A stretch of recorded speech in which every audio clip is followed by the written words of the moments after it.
Hello and welcome to News Now. I'm your host, Taylor Inman. We're going over the week's biggest headlines for Northwest Montana. A proposed set of rules aimed at regulating recreation on the Flathead River is generating more questions than answers for many residents.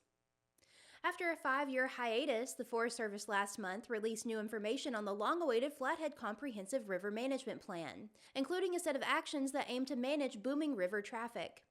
Since the management plan's last revision in 1986, annual visitation to Glacier National Park has doubled, and Flathead County has gained around 50,000 residents. Public Affairs Specialist for the Flathead National Forest, Kira Powell, said the proposed actions look to balance interest of an increasing number of paddlers, anglers, and river recreationalists by prioritizing different experiences along different sections of the river. She said some segments provide more remoteness and require more self-sufficiency, while others are more developed with more services. The plan quantifies these different recreational opportunities through numerical user capacities. Along the South Fork, user capacities vary between 30 and 90 people per day, but the user capacity for high-traffic parts of the Middle Fork exceed 1,000 people per day.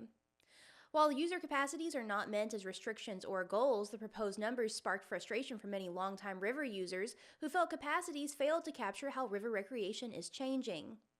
Michael Basta, a longtime Flathead Valley resident and angler, said for him the issue is the imbalance between commercial rafting companies and the Flathead River fishery system.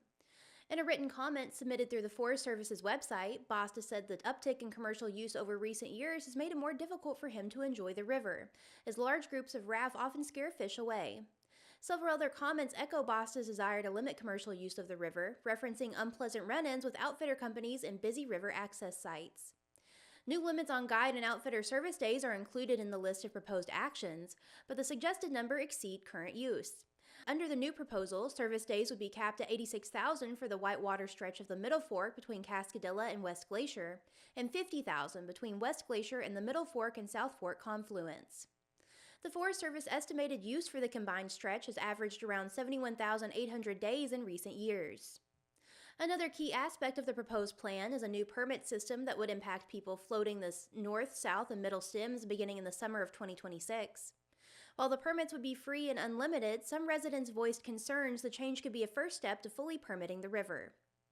Others, like Dennis Drana, said that an unlimited permit system would not do enough to address overuse, and that the area's growing popularity has made restrictions inevitable. Other proposed actions include a 50-person group size limit, prohibitions on noise levels above 60 decibels and camping on gravel bars, and a restriction on dogs between Bear Creek and Essex on the Middle Fork River. As of January 31st, proposed actions have garnered about 40 unique comments.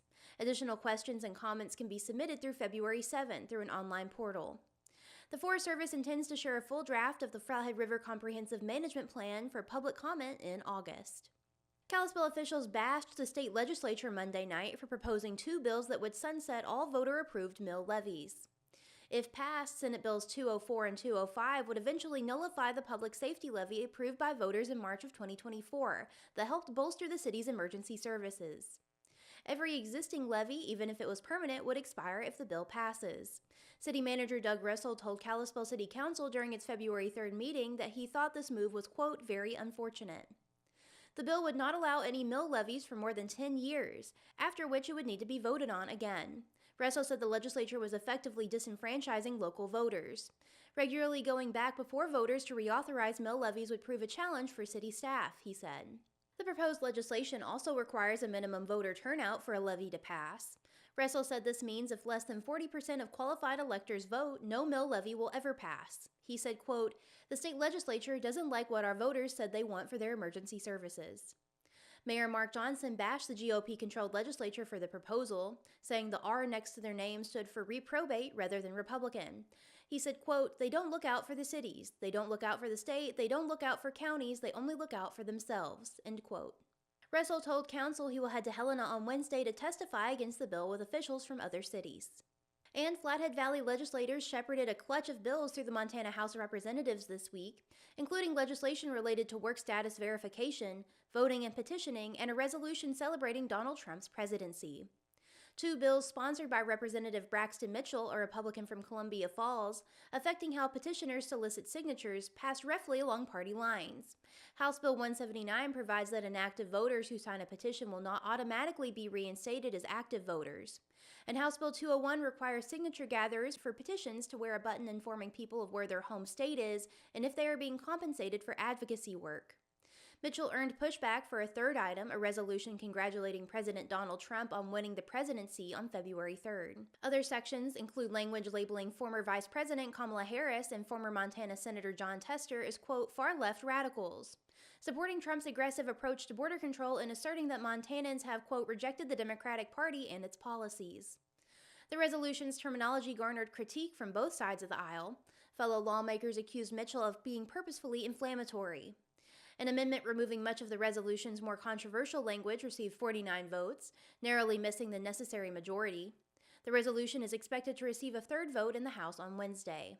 House Bill 226, sponsored by Representative Courtney Sprunger, a Republican from Kalispell, also passed the House with 87 votes in favor.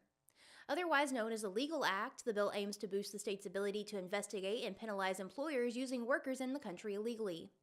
House Bill 179, House Bill 201, and House Bill 226 will be considered by the Senate in the upcoming weeks.